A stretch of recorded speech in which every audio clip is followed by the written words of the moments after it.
Hello friends, this is Gunjan Kataria, your financial friend. आज हम बात करेंगे फंड ऑफ फंड्स की। बेसिकली फंड ऑफ फंड्स में एक फंड में बहुत सारे फंड में इन्वेस्ट होता है।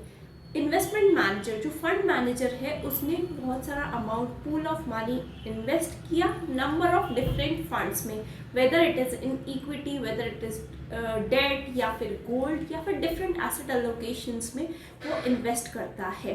अब उससे ये है कि उससे पर्टिकुलर इक्विटी या बॉन्ड इंस्ट्रूमेंट परचेज नहीं करने पड़ते, उसे केवल दूसरे फंड में इन्वेस्ट करना पड़ता है और जो उस फंड की परफॉर्मेंस है उसके बेसिस पे उसका जितना शेयर है आपके फंड ऑफ फंड में उसके हिसाब से आपको रिटर्न्स जनरेट होते हैं। अब इसमें आपको इन्वेस्ट करना चाहिए या नहीं करना चाहिए, तो सबसे पहले उसका पॉजिटिव और नेगेटिव मैं आपको बताती हूँ। पॉजिटिव पॉइंट्स ये है कि फंड ऑफ फंड में अगर आप अपने पोर्टफोलियो को रीबैलेंस करते हैं रेगुलरली तो एक ही फंड से दूसरे फंड में शिफ्ट होने टाइम पे जो कैपिटल गेन लगेगा वो आपका नहीं लगेगा, तो ये टैक्स फ्रेंडली हुआ। और उसके साथ ही आपको डिफरेंट एसेट अलोकेशन का एक ही फंड में रीबैलेंस मिल जाता है आपके पोर्टफोलियो में, आपको नंबर ऑफ फंड्स बढ़ाने नहीं पड़ते हैं।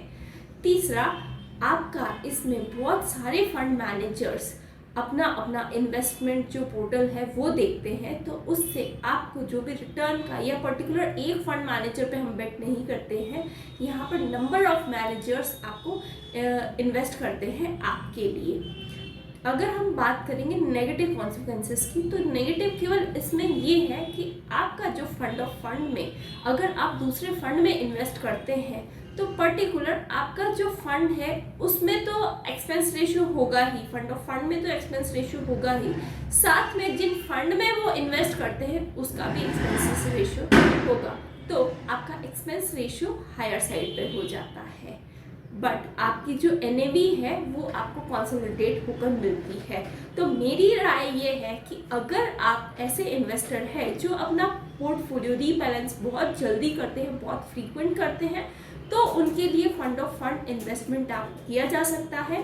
बट उसमें भी मेरी राय है कि अगर आप लॉन्ग टर्म हॉरिजन के हिसाब से सोचते हैं तो आप उसमें इन्वेस्ट करिए।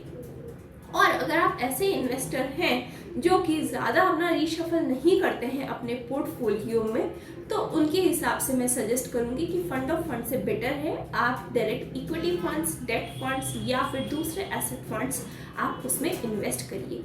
अगर आपको इसके बारे में और भी जानकारी चाहिए तो आप हमसे कांटेक्ट कर सकते हैं। और अगर आपको मेरी वीडियो ये पसंद आई है तो प्लीज़ इसको लाइक करिए और हमारे चैनल को सब्सक्राइब करिए ताकि हम आपको वीडियोस ऐसी और बनाकर देते रहें।